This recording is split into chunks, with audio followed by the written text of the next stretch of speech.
speaker today is Professor Ashok Kumar Ganguli. He is at the Department of Chemistry in IIT Delhi.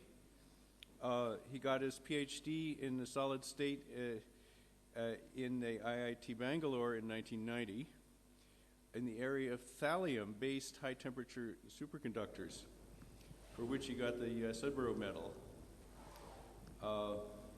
He's been a visiting scientist at DuPont and a postdoctoral associate and visiting scientist at Ames, Iowa State University. His interests are in the synthesis and properties of materials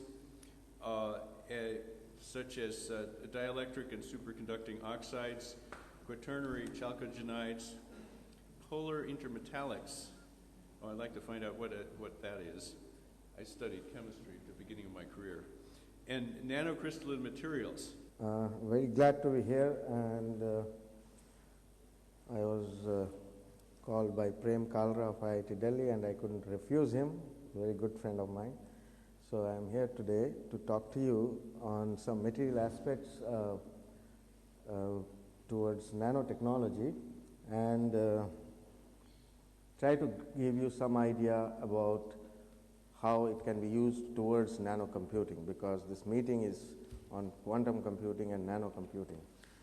So, what I thought I will do is I'll give a brief introduction to the general ideas of nanowires and molecular devices and some aspects of molecular electronics and what kind of molecules or materials are required for these kind of devices, and especially show you how you can synthesize these nanowires, and then come to one method which is used for making these nanowires using microemulsions, because that's the area I work these days to synthesize and control the size and shape of nanowires and nanorods. Of course, I also work on quantum dots, so I'll just discuss these synthetic approaches. Before I start, I just want to mention that regarding that comment on last question regarding the human brain and the computer, what I understand is that the human brain is a very dynamic network of neurons, and that's very different from the machine networking. And the human brain is always learns according to situations, and that's something which is very difficult to replicate, and that is where artificial intelligence has to work upon, how to dynamically change the networking. And to make the ultimate computer, of course, there is not like the brain, it probably has to come from biomolecules, and it has to grow in solution. As you know, life was created in the sea, and there was a very good lecture by Nobel laureate Jean-Marie Lehn. I heard him 2-3 times, where he is now working on these ideas that if you have to build an ultimate intelligent system, it has to have, it will come out of a flux of molecules in dynamic equilibrium and in a soup, so like in the sea, and from that you will generate the ultimate machine. But these are many big ideas which are floating around. So just to tell you, as we are going from microelectronics to nanoelectronics, what's happening is that you are now having to deal with systems which are few nanometers in dimension. I'm sure in this meeting a lot has been discussed earlier on what exactly is a nanoparticle or a nanorod, so I won't go into all that. What kind of physical properties like optical properties or the band gaps, how they vary. Just to tell you that in a typical PCB, you see these kind of array of components which have the separation between the minimum features are of the order of worse of the order of few micron. Today, I think the smallest difference between two features is around 140 nanometers. And these molecules, of course, as you know, are much, much smaller. So the goal is to make the feature size smaller and the difference between the features to be smaller. That is called the pitch between two, say, transistors or something like that. Now, this is a carbon nanotube, and the carbon nanotube has been connected by a molecule which has some antenna-like features to harvest light. It is just a picture to show you. This can do some jobs it can do, and this dimension is around 30 nanometers. So this is the kind of dimensions today people are talking about to build molecular systems for electronic applications. And this, of course, all of you know, the famous Moore's law, which shows that we are having difficulty in touching the pace at which Moore's law is supposed to go up. So these are the no solutions. The red ones are we don't have solutions, and the yellow ones where some solutions are being attempted right now. So the solutions which are being attempted, say in 2010, are much below what is expected to touch the Moore's law. So we are lagging far behind what is expected. Now, what I want to say is that in nanoelectronics or molecular electronics, the molecules are very important. So you have to understand how to make the molecules and how to assemble the molecules. Making molecules is one thing, and then assembling them is another thing. Now, this is a typical way how physicists, applied physicists, and engineers work to make structures, and this is called the top-down approach, where you use lithography. And this is the standard approach, one of the standard approaches by which you make nanostructures. So you start with a glass substrate, you have a indium tin oxide on top, this is a polymer, and then you use an electron beam to make patterns, and then you can lift them off ultimately. You put gold and then you can lift off the gold. But this is not the approach that molecular electronics is taking today. The other approach which is important is the bottom-up approach. That is, you start building with molecules and you network with molecules. This is a schematic to show you have these quantum wires or nanowires, and you have these organic molecules which are going to connect these wires. So you can make kind of a transistor out of this, and based on the electronic transport through these organic systems. Now, the most well-studied molecular system today is the carbon nanotube. And the carbon nanotube, as you know, is made up of carbon, and these carbons are arranged in either hexagonal rings or pentagonal rings. It is hexagonal in the linear part, whereas it becomes pentagons at the region where the tube curves. And there are different types of tubes depending on certain patterns. I won't go into that. And depending on the patterns, these tubes can be semiconducting or metallic. Okay? And you can have different types of these carbon nanotubes. And these have been used over last 10 years. As you can see that 1998, the first single nanotube transistor was made at IBM, and then field effect transistors were made. The smallest computer logic circuit was made in 2001. So several things have happened, and this is a schematic to show how a carbon nanotube is being used to make an interconnect. Okay. Now, just without going into the networking, just if you take nanowires, nanowires itself have a lot of applications. Okay. One of the applications is it can be used as, if it's an N-type, you can make it N-type or P-type nanowire. It can be used as a transistor, and the mobility of the electrons or holes is much higher in these silicon nanowires. And this has been gone through a lot of work. Silicon nanowires have been studied a lot. And other than in electronics, it has lot of role as a sensor. It's a biosensor.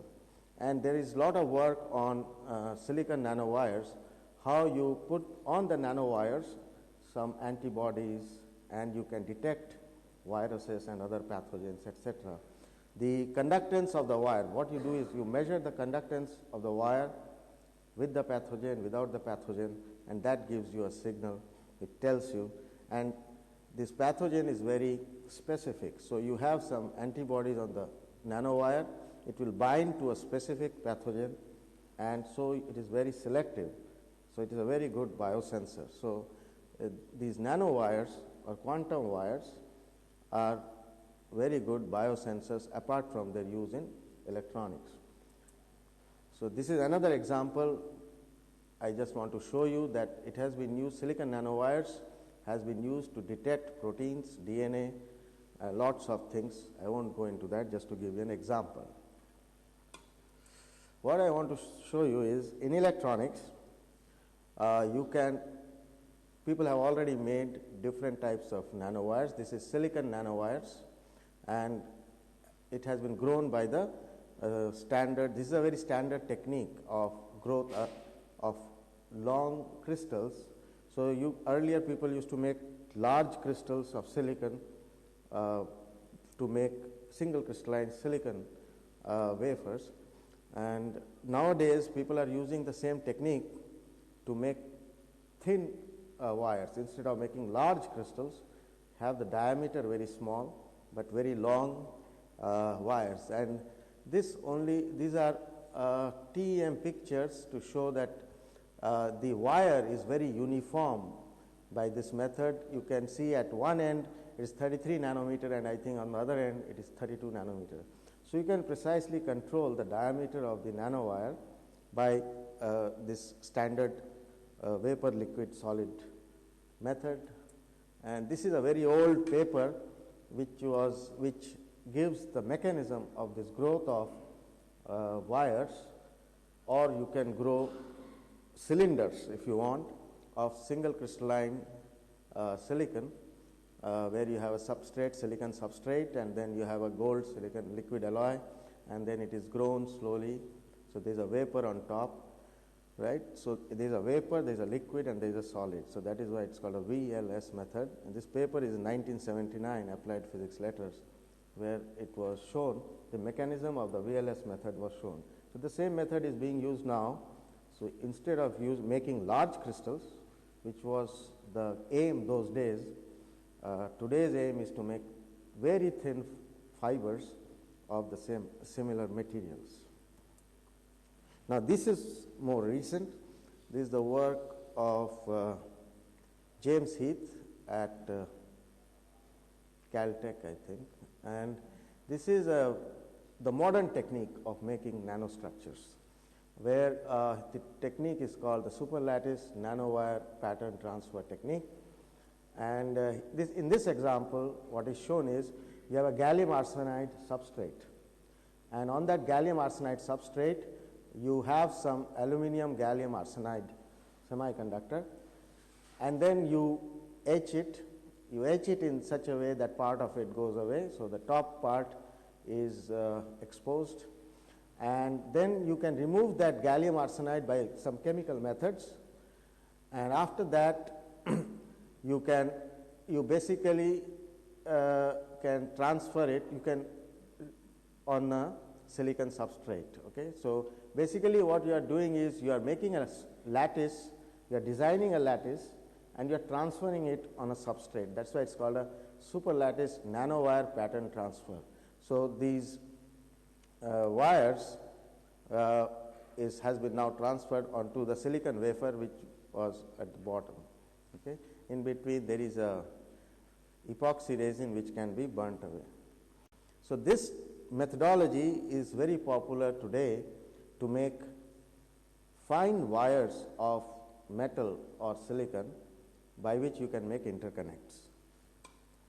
So this is a SEM picture to show you these are platinum wires made using this technique by the snap process, and can be used for devices. So you have got very fine wires of around 20 nanometers in dimension, and these are very well patterned with very uniform distances in between. So this is a real picture of that. That had only 9 wires. Now you have several wires. So this small area is like 0.1 microns, and if you blow this up, you will have a very regular array of nanowires, and the challenge is to reduce this distance between the wires. So you have to reduce the diameter of the wires, and also you want to reduce the distance between the wires, which is called the pitch. And you can see here it is around 60 nanometers, and you can generate 16 nanometer in silicon. So a lot of work has been done by James Heath in Caltech on aligned platinum silicon nanowire assemblies. This is a real device made by these nanowires. So this is basically a very small, it's a molecular switch, and what you have here is you have 2 electrodes. The bottom electrode, this red part, is made up of these silicon nanowires. So you have silicon nanowires, the ones I showed in the previous slide, patterned. So there are around 400 silicon nanowires in this region, and this is of the size of one blood cell. So you can imagine how small it is. It is the size of one white blood cell, around 13 microns, and it has got 400 silicon nanowires. The top electrode is going like this, and that has got 400 titanium nanowires, which is covered by platinum. So the titanium wires are covered by platinum, and it has been grown by the same snap method, right? So you have 2 electrodes, and now the molecule comes into picture. The 2 electrodes, in between the 2 electrodes, you have to put some molecules which will talk to the 2 electrodes. So those molecules are basically a class of molecules called rotazane. I'll just show you what is a rotazane. Okay? These are molecules which change their orientation under external stimuli. That means you give some kind of current or something. So basically what it does is you have 2 electrodes, and there are these molecules in between them. So one part of the molecule is attached to the top electrode, and one part of the molecule to the bottom electrode, and you pass electrons through them, and it acts as a switch. And this is, one of these is 1 bit, and they have been able to make a 160 kilobit device. And in these devices, the distance between the wires is 33 nanometers. By conventional lithography, to achieve this, is predicted that you will achieve this in 2020.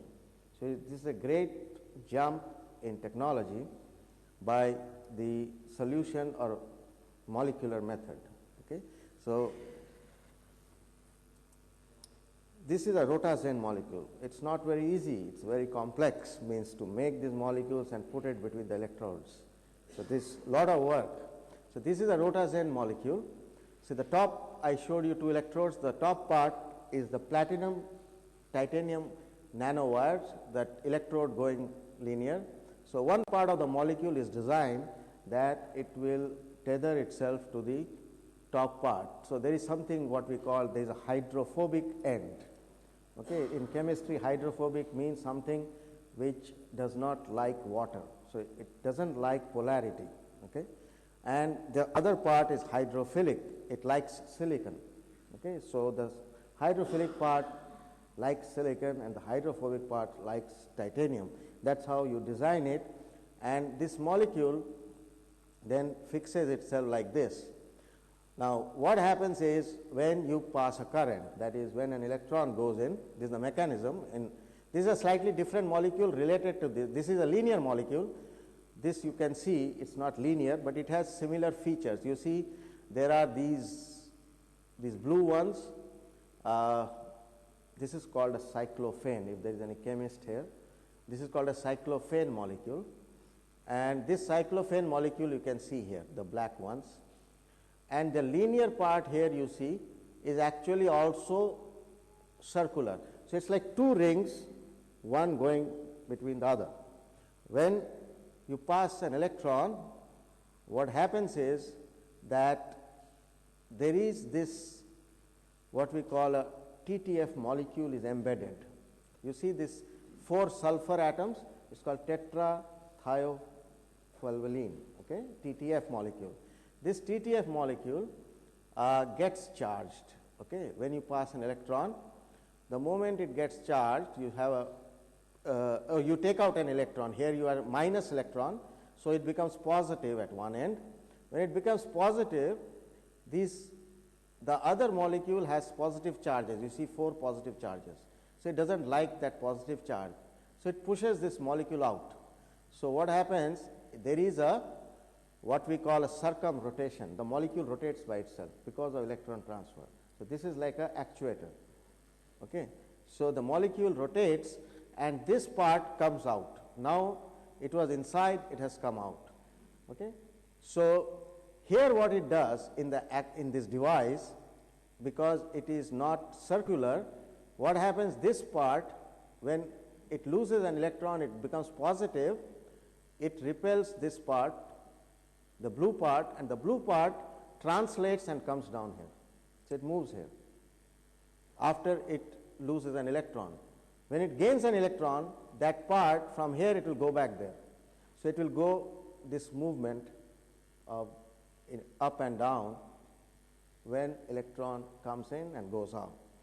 So based on this is called a bistable rotazine, which is used as a switch under redox conditions. That means when you pass electron or you take out electron, and so it can act as a molecular switch.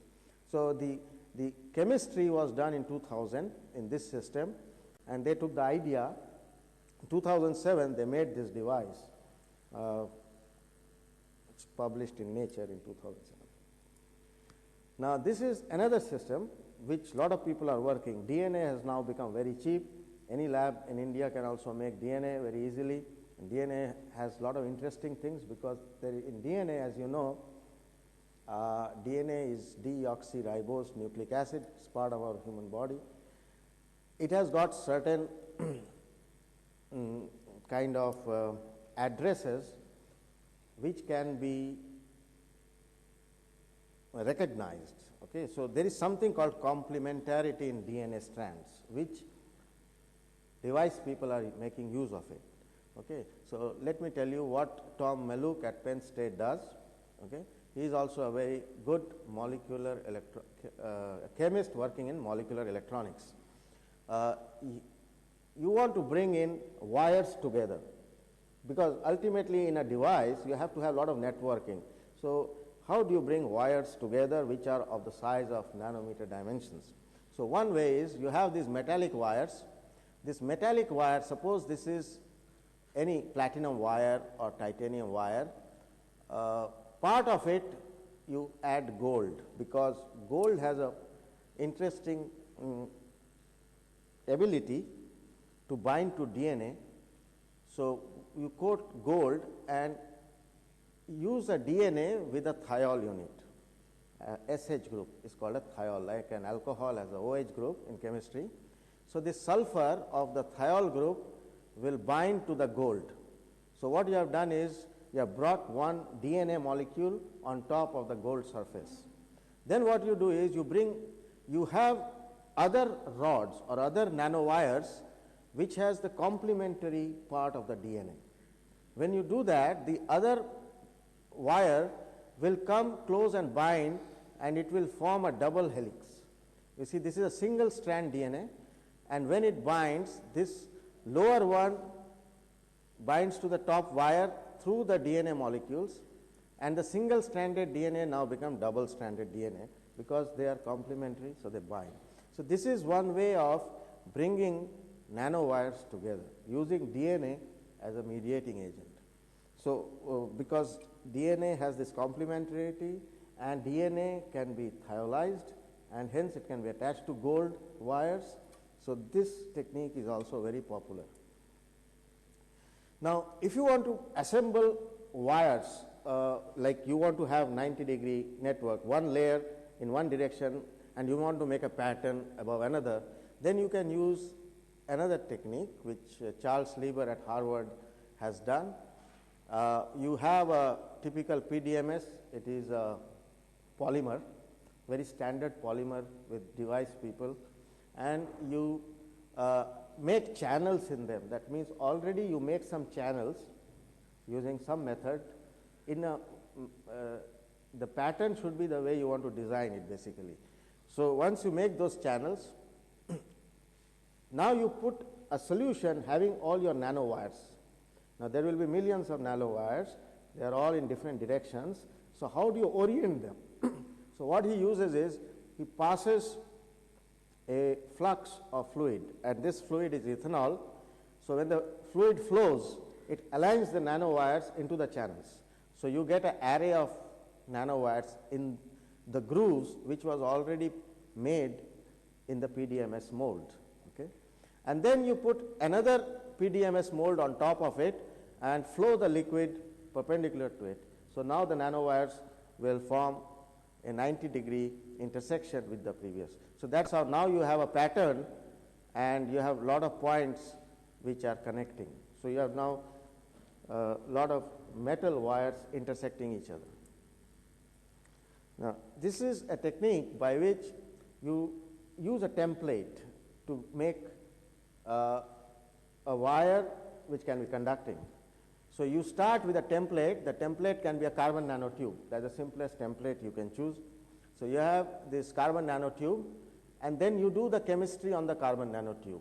So, what you do is you add all these liquids. They have got a metal source, platinum, you can read here PT. This is a solution, it's called chloroplatinic acid, okay? And you add some formic acid and water, and what you start getting is platinum particles on top of the carbon nanotubes. And as you continue the reaction, you can study it under a high resolution transmission electron microscope. The particles will grow. So, this is a bare carbon nanotube, and as reaction is proceeding, you are having small particles of platinum deposited on the carbon nanotube, and with due course of time they will form oriented growth. So, this is the carbon nanotube, and on top of that you will see these agglomeration of or assembly of platinum particles growing as rods. Okay? So, this is another way you can generate nanostructures which can be used for interconnects. Then you can, this is the SEM or TEM picture of that carbon nanotube you can see here, and the platinum nanowires growing on top. So, depending, because platinum will be much more conducting, so you have a junction, because carbon nanotube you can choose a semiconducting carbon nanotube. So, you can use it in devices as junctions, as a metal insulator junction or metal semiconductor junction. These are more high resolution pictures. If you increase the concentration of your solution, there are many controls. You can modify them, how much amount of chloroplatinic acid are you taking, etc., by which you can generate slightly more different kind of features on the carbon nanotube. So, here these features you get when you use much larger concentration of chloroplatinic acid. Now, coming to the area of my interest is nanowire formation in microemulsions.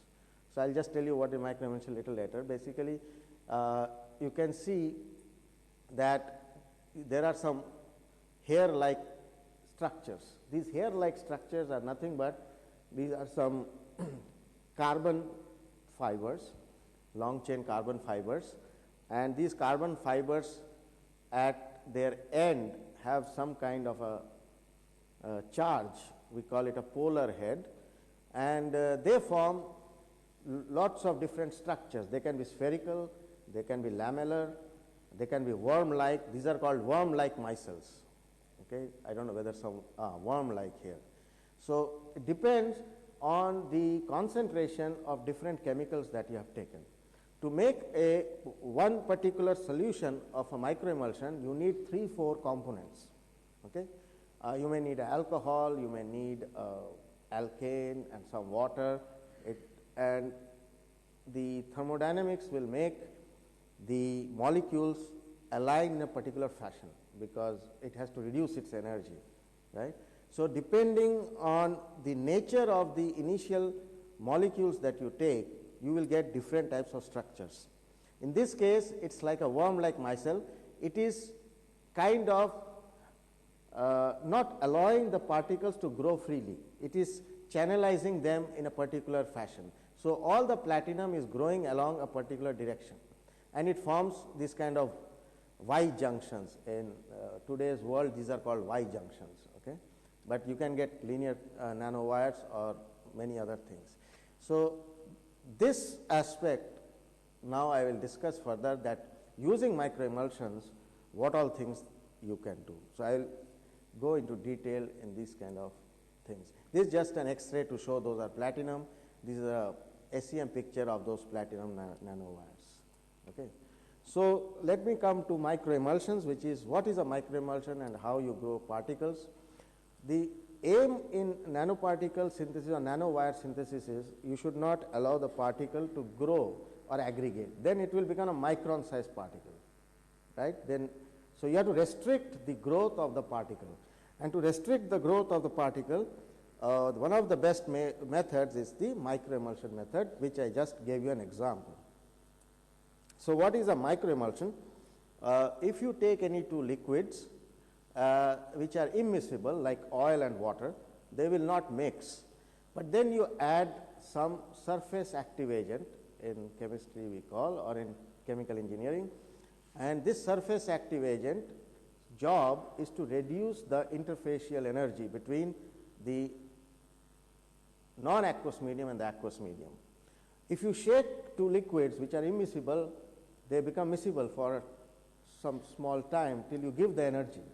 That is, by mechanically you can stir them and make them homogeneous, and they will form droplets which you will not be able to see by the naked eye.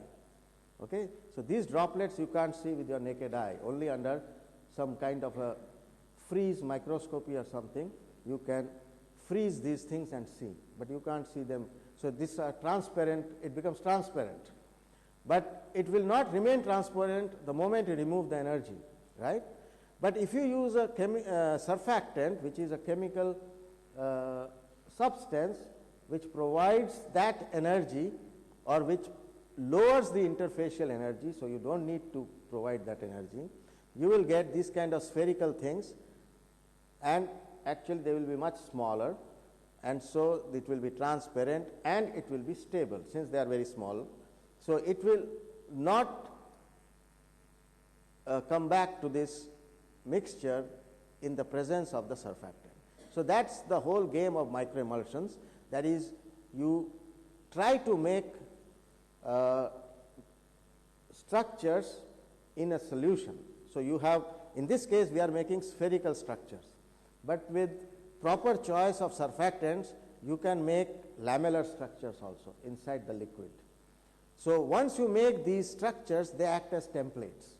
After that reactions if you do, then the molecules or particles which will form will take the shape of the template which you have generated in solution. Okay? So microemulsions basically give you a template to prepare particles of designated shape and of size if you can control the size. So the size of this normally is in the nanometer dimension, and hence you get nanoparticles. Okay? But how much nanometers, whether it is 5 nanometers or 3 nanometers or 40 nanometers, that depends on several your choice of reactants, etc. So this is a closer view of what happens. There are these surfactants which I said are chemically active molecules which you use in your daily life, as soap is a surfactant. which has a structure which has a long chain and a slightly larger head, and this has a charge normally, but it can be uncharged also, and they have different interests. This likes to be move with water, this does not like to move with water. Okay?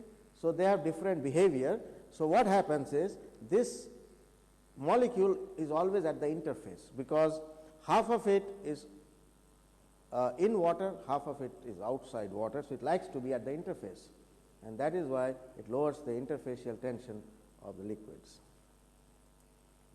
So, what we do when we synthesize nanoparticles or nanomaterials or nanostructures, we make these kind of microemulsions, and these microemulsions 2, 3, 4 microemulsions we take and we mix them, and one microemulsion will have some ion inside, say platinum, and I want to make it into, say, platinum oxide. So, I will have something here which will turn it into an oxide. So, I mix them A plus B and get the product. So, normally if you do not use microemulsions, also you can do this reaction, but you will get large size particles. So, you will get micron size. Normal particles you will get is micron size. But if you use microemulsions, you will get same particles, but restrained to the size of the structure which you have created in solution. And so, you will get small sized objects, and this is a way of control of the size of these particles. Okay? So, other than spherical structures, as I said, this is what is the most popular structure which is used, which is spherical, and it is called a reverse micelle, because this is pointing inside. If it points outside, it is called a micelle. This is just a terminology, but you must know that when it points inside, since it likes water, water has to be inside, water cannot be outside. If it points outside, then water has to be outside, and no water can go inside, only oil can go inside. So, that restricts the kind of synthesis that you will do by designing this. You can have very complicated things. Some of these are in our human body. Human body has vesicles, etc. It has got bilayers. These are called bilayers. You must have heard of lipid bilayers. All transport of ions, etc. inside of body is controlled through these bilayers. Okay. So, you can make products based on this. Now, there are a lot of what kind of surfactant should I choose. So, based on the length of the carbon chain and the head group, etc., you can design what kind of micelle you want, right, and take a suitable molecule which has a particular area or particular volume of the head group and particular length. So, you can do some minor calculations and choose the type of surfactant molecule, etc. So, this is to show how the molecules, the surfactant molecules will be sticking out from the oil, and this process is entropy driven. Basically, it brings a disorder in the solution. So, it brings a disorder means more entropy, reduces the energy of the system. So, the process goes forward. Okay. These are some of the chemicals which are used. I don't know, it's too much chemistry probably, right. These are the normally the acronyms which are used for these, and these are the formulae, and they can be anionic, cationic, non-ionic. There can be zwitterionic, means it can have two charges, plus minus both in the same molecule. So, if you keep adding these surfactants, if you add less surfactant, they hang on to the surface. Beyond a certain concentration, they start reorganizing among themselves, okay, and they form spherical micelles. So, this particular number which you reach, after which it becomes like this, is called a critical micellar concentration. It is a very important parameter when you do synthesis. And you have to know that you have several parameters now. Oil is there, surfactant is there, water is there. Sometimes we have a fourth parameter which is called a co-surfactant, and you must know when you have to plot what is called a phase diagram. That means if I take X amount of this or Y amount of this or Z amount of this, what will I get? So, by knowing the phase diagram, you know what kind of structure you will get. Okay? So, you can get a micelle or a reverse micelle or a bicontinuous medium, etc. So these are all design. So these are some materials, nanoparticles we make. Okay, I missed that. Okay, this is just to show we make dielectric nanoparticles, we make rods of different types, and we make magnetic oxides. These are more two particles within each, two nanoparticles, one inside the other. These are bimetallic alloy or metal nanoparticles or nanorods. Okay. So, a lot of things we can do. And what are the parameters that we study to control the size and shape? Because our main aim is to control the size and shape of these nanostructures. So, you can control the solvent, the surfactant, the amount of water you add to the surfactant, because it will control the size of those. We call them nano reactors, because the reaction is taking place in those small volumes of those the structures made by the surfactants, and several other things. So, this is a typical case of making rods of some metal carboxylates. So, we have a microemulsion based on a cationic surfactant, and these rods are aligned because the surface of this rod, because of these oxygens, becomes negatively charged, and these cation surfactants have a positively charged head group which blocks the growth of the rod in this direction. So, there is a tendency to form or grow in only one direction. Okay. So, you see these rods which have diameter of around 60-70 nanometers, but they are very long. These are TM pictures. Note that if you do not use microemulsions, if you use a standard chemical route, then you will not get these rods, you will get only particles. Okay. So, using these rods, of course, you can make more interesting oxides, because oxides are more important for making semiconductors or magnetic materials, which will be used for devices. Now, one of the aim of our aim is to control the aspect ratio of the rods, because you need to control the length and the width of the rods. So, if you want to make rods or wires, you have to control them. And we have done a investigation, detailed investigation, how you can control this aspect ratio by varying the kind of solvent. This is to show if you change the solvent from isooctane to normal octane, etc., you can change the aspect ratio from 4:1 to 6:1. So, you can modify the aspect ratio of these rods. You can, this is in another system, you can see very smooth rods, very thin rods, and these are very broad rods by changing just the solvent. Here we have changed the surfactant. If you change the surfactant also, you can change the shape. You see they have become nearly spherical. It is the same material. If you take the composition, the material has not gone any change, only the shape has changed, and this change in shape you can control by using different surfactants.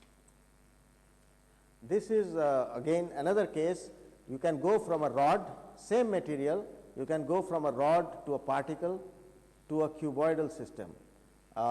This has dimensions of around 40 nanometers in this direction and maybe around 70 nanometers in this direction. Okay? And these particles are around 6 to 7 nanometers. These are very small particles. Of course, these are very smooth rods. This is again to show another role of another chemical. I did not get into that. It is called a coarse surfactant. If you modify the coarse surfactant also, you can modify the width of the rod. Here you can see the aspect ratio is larger than this. Here the length and breadth are becoming nearly equal. Okay, so you can controlling the nanostructures can be done by this method easily.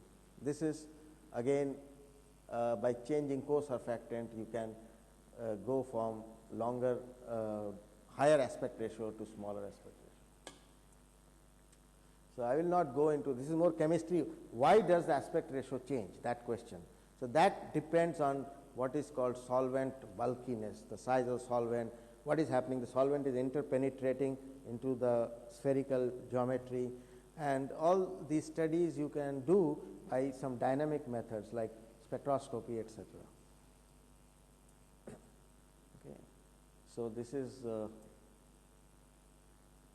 similar things, so I will not go into that. Okay. This is again, if you change the water content, that means those spheres you are making, how much water is there. If you control the amount of water inside, which is called the W naught parameter, 11, 14, 16, you can change the size of the particles. Okay? So that also we have done, right? Okay. Now this is another type of rods. You can see the difference in the two rods. These are called single crystalline rods. You can see these rows. Each row is made up of a row of atoms. Okay? So, and it is very regular. That is why you see the these are called fringes. Okay? But here you don't see that. So, it is called amorphous. So, we can control the crystallinity of the rods, and as you know, the crystallinity affects the properties of the material. For example, silicon, crystalline silicon is very different in properties. The band gap is different than amorphous silicon, right? So, all materials, depending on the crystallinity, the properties will be different. So, we can control these things by doing certain changes. This is to show in more detail. This is an amorphous rod, and you can see that the particles are not ordered in a very particular fashion. So, this is a very high resolution picture to show how each particle is arranged with its neighbors. Okay. Now, I will come to some other aspects of nanostructures. These are silica. Silica is again a very important material. Silicon is important, silica is important.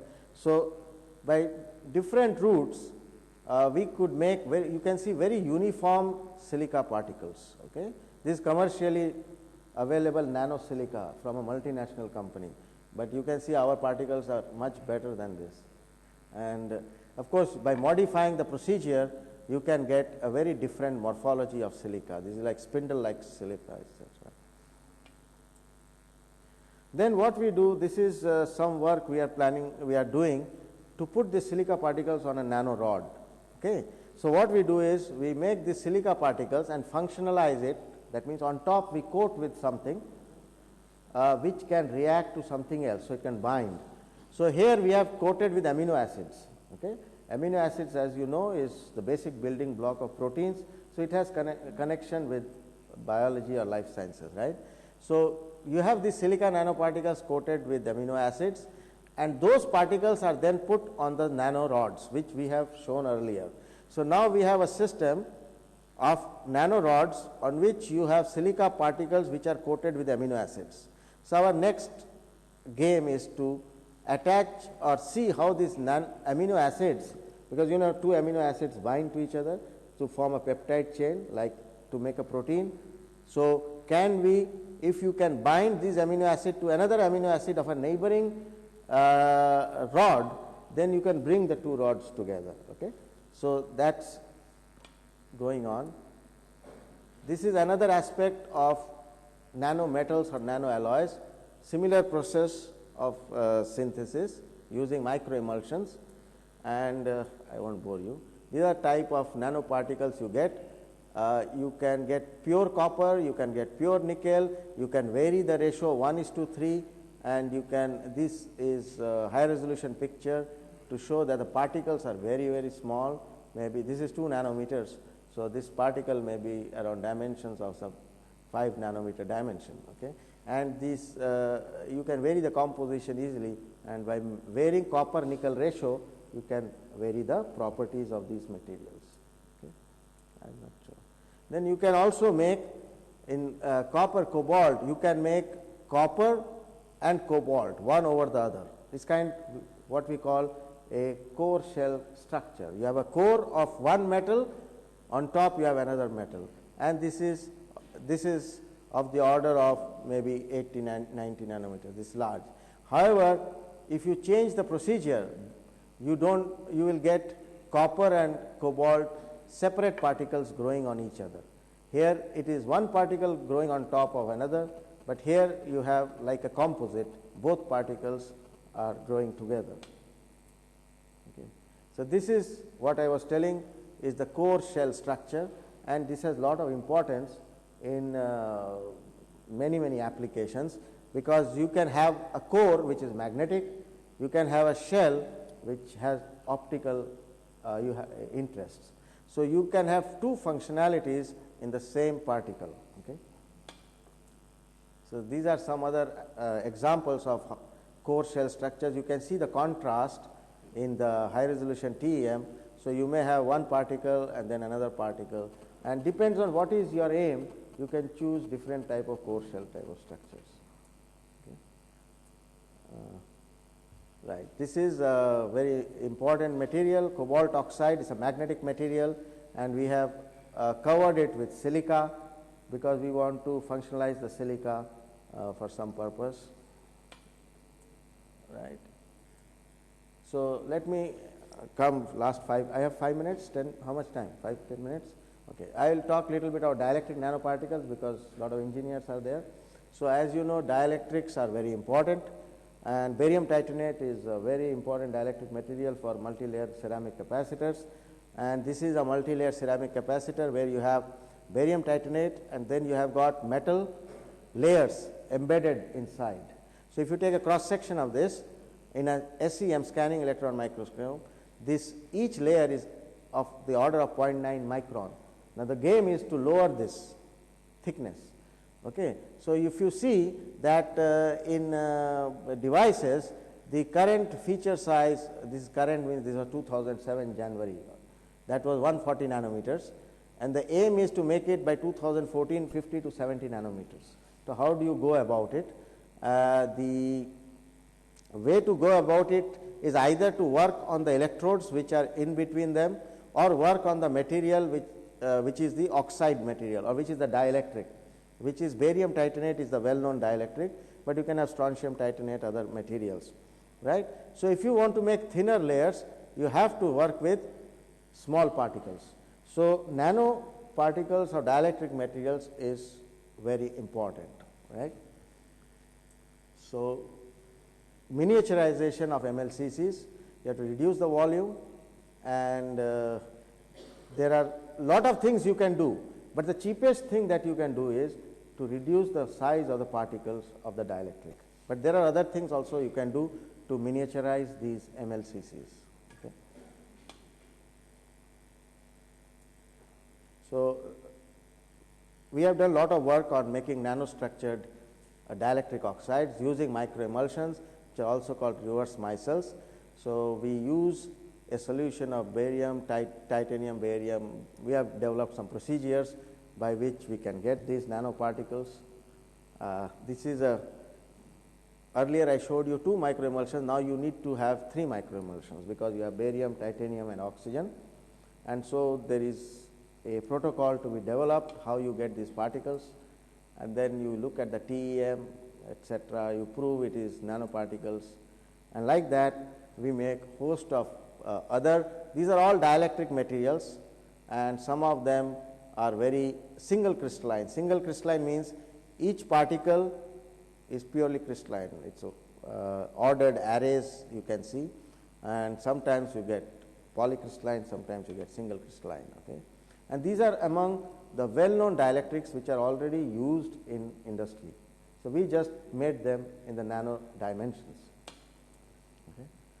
I don't know whether I think I'll stop here. This is something to do with composites. I'll stop here. Thank you very much for your kind attention. This is my group at IIT Delhi.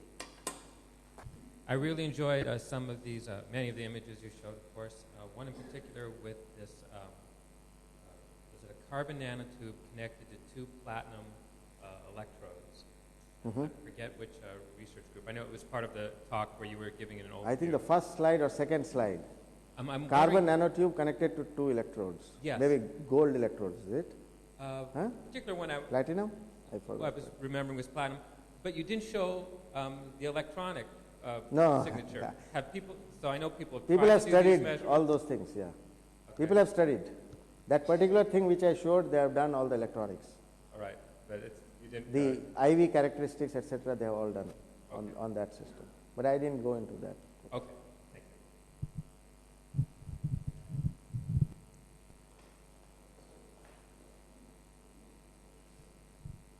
you. Thank you for your talk, sir.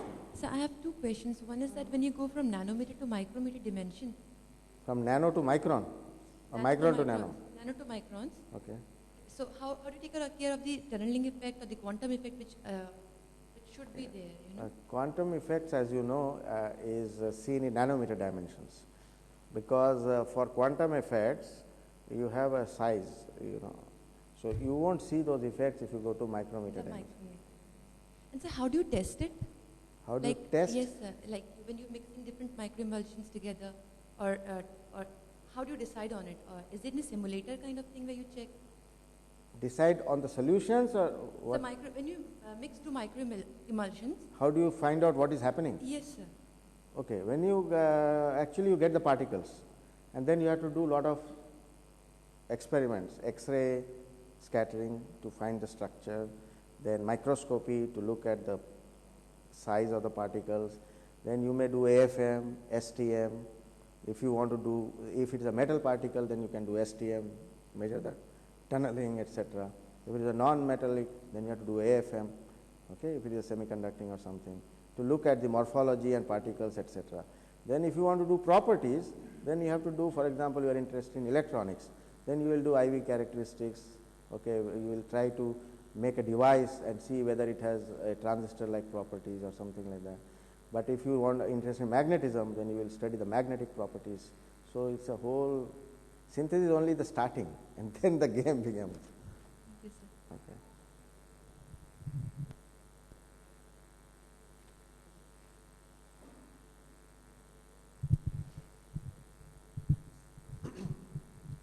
When you, so with these ceramic nanoparticles, as you decrease the size, what happens to the capacitance?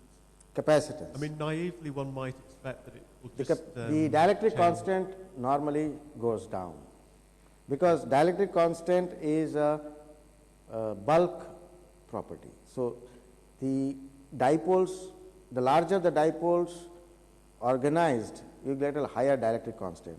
So when you are making the particle very small, the particle has very little volume. It is more or less on the surface, and things on the surface have high surface energy, so they are more disordered. And when things are disordered, they will not give you a large moment or a large polarization, which gives capacitance.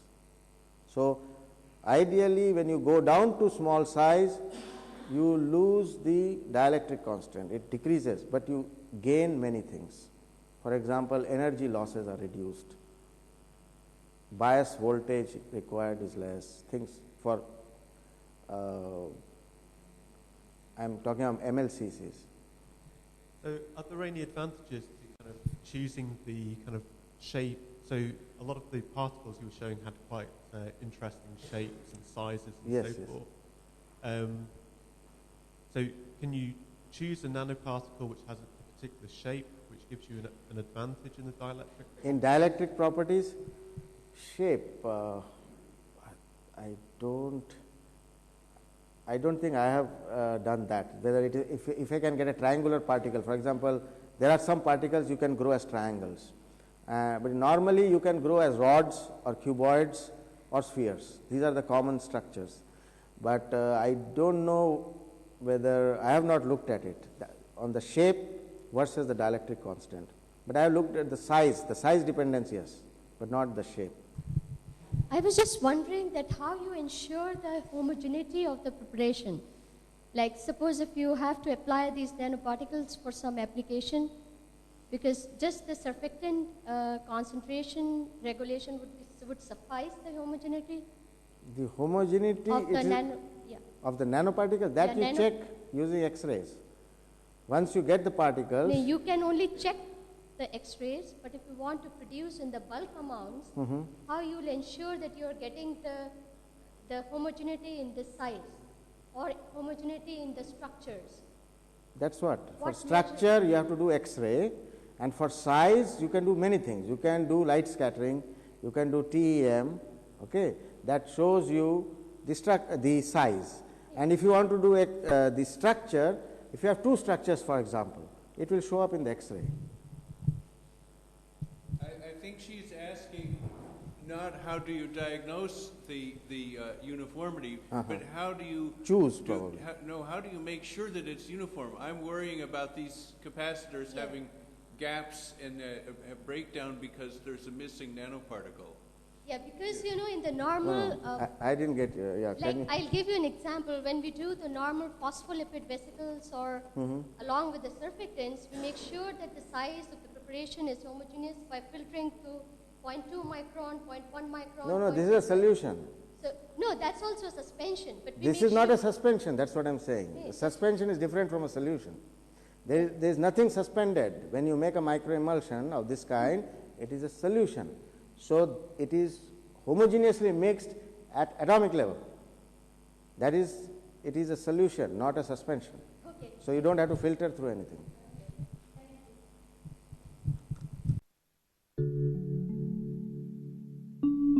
you.